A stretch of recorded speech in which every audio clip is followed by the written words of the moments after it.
why humanity will never leave solar system. The latest limited edition Limit of the audio levels are fine. pin is here, now available on the Kurzgesagt shop. You will never leave the solar system. Why? Nobody alive today will. I mean, yeah, that part I agree with. I mean, we have barely managed to get to the moon. There is no way in this lifetime we are gonna leave the solar system, dude. After the moon, next aim for like scientists and space exploration is basically Mars, right? Even that is insane. I think it takes 6 months to get there. I think like at light speed, even communication would travel at like I think 8 to 10 minute delay. I think so. Yeah, it's gonna take a lot of time to just get there. You know, let alone build a base and conquer Mars, and then like look at all the other solar systems. Look at all the other planets in the solar system. I feel like, how do you cross the asteroid belt? The 2 asteroid belts, the inner then the outer. Maybe no human ever. Locked in by an invisible barrier, impossible to overcome for That part I don't know. That also, if you do okay, I'm gonna go a lot of tangents because it is one of my obsessions. Okay, you see this red dot is a radio bubble. See, this is the galaxy. This is this is where a solar system is. You see that red bubble that you can't even see at the galaxy scale. Every radio signal that we have ever produced in the history of humanity has only managed to travel that far. That's why I'm like, okay, maybe we can't leave the galaxy, right? That's the part I'm like, maybe we can't leave the galaxy, but solar system, I'm curious. Why can't we leave the solar system? animals like us. And not just us, there may be millions of alien civilizations in the universe. True. None of them ever able to... Because think about it. If none of the radio waves that we have ever produced, right, have left our galaxy, there is no way for civilizations in other galaxies to have observed us, you know? For example, if a galaxy is 50 million light years away, they're seeing Earth as 50 million years ago because the light from 50 million years ago has traveled that distance now, you know? venture into deep space in a meaningful... So to anyone who's looking at Earth from there, all they see is a flaming rock. way. Okay, but how can this be? We've made countless videos imagining how the exploration of the galaxy and beyond should just be a question of time, sort of mandatory for civilizations at a certain point. True. But there's a catch. We're pushing up against fundamental physics. What is this barrier made of dust and nothingness? And why is it so hard to overcome?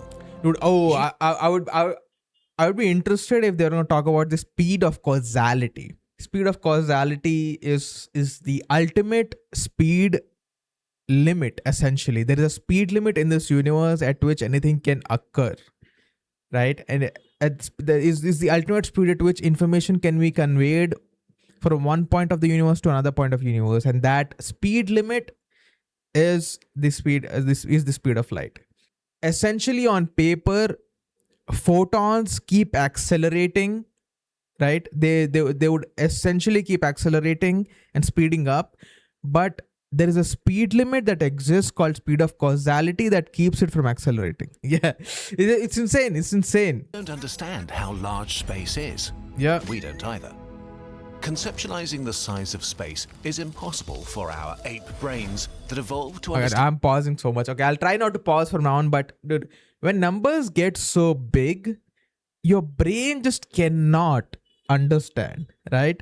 For example, if I tell you to imagine one sandwich, you can imagine one sandwich. If I tell you to imagine 10 sandwiches, you can imagine 10 sandwiches. If I tell you to imagine 100 sandwiches, you can. If I tell you to imagine a billion sandwiches, you would just imagine a vague mountain of sandwiches, but you can't like physically comprehend exactly what billion sandwiches would be, you know? And distances like right here and over the next hill. Space is so absurdly huge that we just check out and just hear very far. Very far and a million times very far feels the same, but it's not. To help our brains, let's start with what makes us cross distances: speed.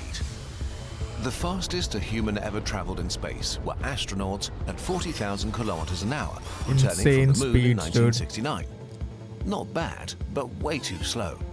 The fastest thing Yeah. humans have ever built by far is the Parker Solar Probe, Yep. which at this moment uses a physics cheat code hurling around the gravity well of Venus, accelerating to get closer to the Sun. Yeah. After 7 years of doing this, the probe is shooting through space at a breathtaking 635,000 Yeah, it's kilometers an hour. basically a constant slingshot, using the gravity to kind of keep slingshotting yourself to increase the speed. It's just a thing they do in Interstellar. You know, they kind of slingshot around a black hole and use the gravity to accelerate themselves. Fast enough to go around the world in 4 minutes, or to cover the distance from Earth to the Moon in 36. Which is insane. So let's pretend we had a spaceship that fast with a human crew ready to explore the universe. Current rockets would need 7 to 10 months to reach Mars, but our new spaceship covers the distance in just 2 weeks. Pretty good. The next stop is Pluto, which will reach after about a year. Okay, much longer. Let me see if I can get the glasses. If you don't know what AU is, it's astronomical unit. It is the distance between Earth and the Sun. Is 1 AU. But still okay. It only takes 2 more years to pass the heliopause and 1 more to pass Voyager 2, which traveled over 50 years to get this far. Yeah. Great. But The Voyager next is stop so is the end of insane. the Oort cloud, the true edge of the solar system where open Yeah. space begins. We reach it in 2,500 years. Yep. Oh no. Yep. Not only did we travel for the amount of time it took to get from the founding of the Roman Republic to the present day, there's nothing out here. This is the invisible barrier, the barrier of nothingness that might trap us in the solar system forever. Space tends to be like that. There is a place that's very far away, but with human ingenuity and billions of dollars, we can get there. Then you zoom out one more time, and all hope leaves your body. And the problem is that Yeah. we've barely started zooming out. Yeah. Why don't we just That go is why far- humanity is obsessed with warp travel. We want to discover warp travel so bad. Right?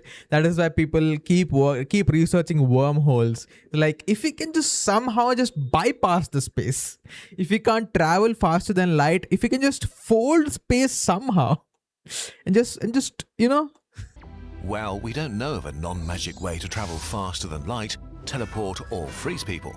So no warp drive for that is now. also that is also one thing that we have been researching ways to hibernate without aging.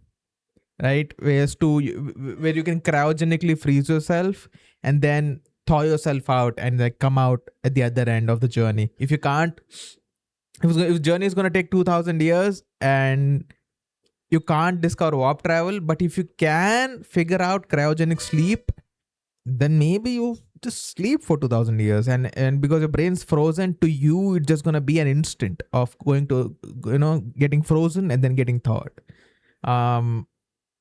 But we haven't figured it out so far, at least. But things like a Dude, propulsion imagine, this is a funny scenario. Imagine you figure out cryogenic sleep, right? And you start traveling to a galaxy that is 2,000 light years away, right? Then you travel to that galaxy, it takes you to 2,000 years, you cryogenically sleep, right? And then by the time you reach there, in 2,000 years, humanity has advanced so much that we discover warp travel. So then as soon as you reach the place you want to get to, a new team shows up using warp travel. And they just left like an hour ago. Imagine the way it would mess up your mind. Like, I went through all this. I slept cryogenically for 2,000 years. And still... system that uses nuclear fusion or antimatter powerful enough to reach a substantial fraction of the speed of light are in the realm of the physically possible. Ignoring the technical details and various problems that these energy sources have. Oh will be my very god, who the fuck is... Someone's been honking in front of my house for last 5 minutes. You probably can hear it also. Because sometimes my mic will pick up honking. Because people honk so much in front of my house. It's a busy street, what can I do? I even have like noise cancellation on, even then.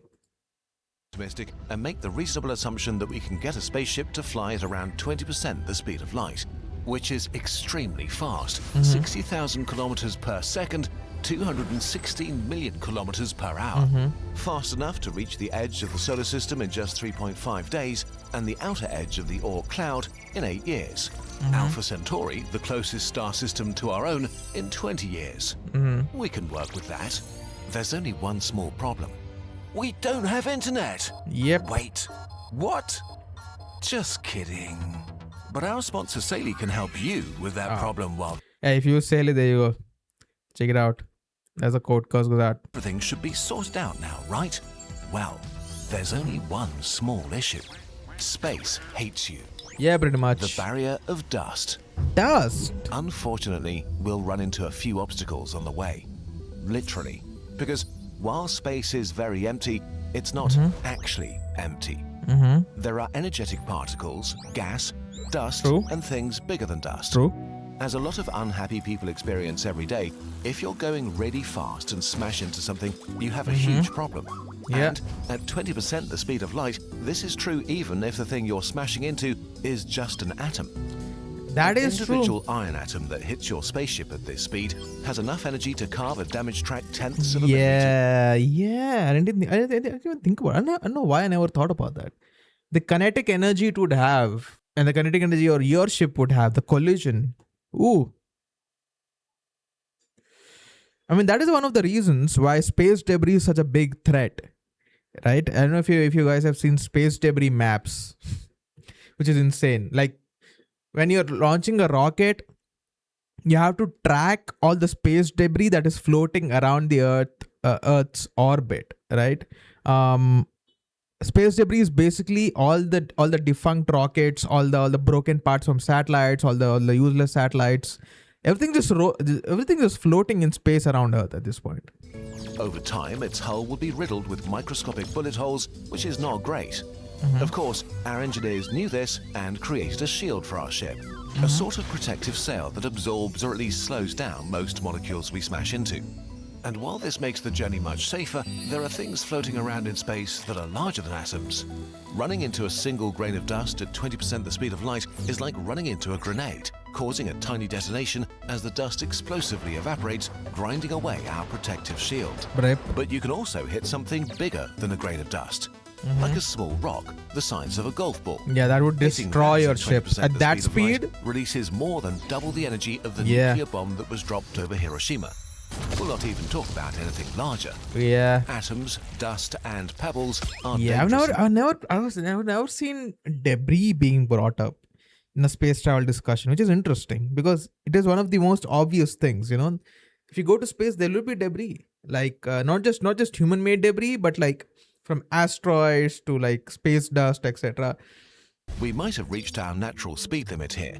Beside the fact that we don't have a good idea any faster, all of the damaging effects of hitting stuff floating around in the void get much worse fast. Having said all that, it's probably fair to assume that with enough shielding, our spaceship should be able to survive traveling through space at roughly 20% the speed of light, long enough to get to at least nearby stars in a reasonable amount of time. Yeah. Only one more issue to overcome. Almost everything in space that's close is super lame. The first proper target outside the solar Alpha Centauri. system is the Alpha Centauri system, which is roughly 10,000 years with our original slow, more realistic ship, but only 20 years with our super fast fictional ship. So let's even cram then. a few unlucky humans into a tiny What would you box even for do at 20 Alpha years Centauri, and though? send them on their way and assume they somehow make it without murdering each other. 4 years after their arrival, their message reaches Earth. People around the globe gather together and hold their breath, eager to listen to it. We arrived. Alpha Centauri and its planets are very pretty up close. Unfortunately, they're all super deadly and uninhabitable. Yep. But we're doing extremely cool astrophysics and are learning a lot, which is pretty exciting. We're getting kind of tired of freeze-dried It'll just have to be like a Suicide Squad situation, right? You just send like death row inmates, so they just send data because there's no way they're coming back. You know, if they even manage to get that far. and desperately need new shows to watch though. Not sure what we were thinking coming here. The thing about space is that almost all close destinations, if close means something different from what it usually means, are pretty lame. Not from a scientific perspective, of course. It would be an absolute dream to have the privilege to set foot on foreign planets and marvel at the wonders of our universe. When the data would But tell if us so 20% much. of the speed of light might be our speed limit, and we give humans a realistic travel time of, say, 40 years, we could reach things that are up to 8 light years away. None of the targets remotely within this range within a human lifetime may be worth traveling dozens of years in a tiny box through one of the deadliest environments imaginable. Yeah. Our solar system is a bit unlucky in that regard. We're in a relatively empty pocket of the galaxy. This might change in a few million years as we move through the galaxy, and there might be small, localized star-spanning civilizations. We discussed this in another video. Let's say that we could go much further, to any of the stars within our stellar neighborhood, a sphere about 25 light years in diameter. 0.02% of the Milky Way, by the way. This tiny bubble is currently inhabited by 34 stars and 6 brown dwarfs. Only 3 stars in our neighborhood are similar to the Sun. But one of them is actually the Sun, and another one is Alpha Centauri A. The other stars close to us are mostly red dwarfs with planets that vary from deadly to super deadly. There are a few planets in the habitable zones of their stars where water can be liquid, but Mars is also in the habitable zone of the Sun. And in our it's lifetime, I really feel like bad. the Even most the we can planets that achieve think look is most good like Mars, I Earth, think. like GJ1061d, come with no guarantees. Imagine traveling your entire life and then arriving at a Mars. What a brutal letdown that would be. There are a few stars that would be interesting targets and may have actual habitable planets. Planets with oceans and atmospheres that are breathable, which probably would mean that they have some form of microbial life, if not more. It would be extremely interesting and definitely worth it to check them out. But they could be dozens, if not thousands, of light years away, which means journeys of hundreds or thousands of years, even at a large fraction of the speed of light. Yeah. Of course, it is maybe feasible that a future humanity that is technologically way more advanced than us, But no, yeah, and not very in motivated our could find our solutions. not in our Maybe they've generation though. solved biological aging, and a travel time of a few hundred years doesn't seem that bad to them. Maybe they could send AI spaceships with embryos or some version of that No, into no, no, space. no, no, no, no, no. We are not sending AI spaceships. We have way too many stories about why that's not a good idea. Actually, third part for one of those stories is coming out this year. Dune 3. They'd probably have way more advanced telescopes to make sure they don't choose star systems that are deadly and empty. But it's still hard to imagine without real science fiction technology how they could build and sustain a I guess, yeah, the best we could do is like AI piloted probes, that'll travel for thousands of years, like, and then send back data, whatever data they find. But the thing is, let's say something is 1,000 years away, and then we send a ship. There's no telling if the equipment would even survive the journey. Even if it survived the journey, would it not deteriorate in 1,000 years? civilization. Conclusion. The longer you think about deep space, the less it makes sense. The distances are too vast. There's a deadly speed limit, and even if we could solve these issues, almost all destinations even remotely reachable may not be worth the trip. Sad. Space is the greatest challenge humanity will ever face. Right now, we're just not equipped or able to solve it. Rockets, computers, and even nuclear fusion reactors are hopelessly underpowered.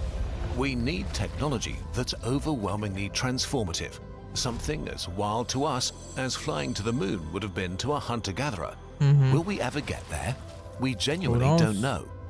But it is good to remind yourself of something. There are few things that make you look dumber than predicting the future of technology. True. In 1903, the New York Times published an editorial, Flying Machines Which Do Not Fly, that confidently predicted it would take humans 1 to 10 million years to achieve powered flight. 69 days later, the first successful flight happened. 66 years later, humans landed on the moon. So we really hope You this never know, video right? will seem as dumb as this article in 100 years. And there's another option entirely. Maybe our thinking about all of this is just completely wrong. Maybe the future is not out there, but deep down.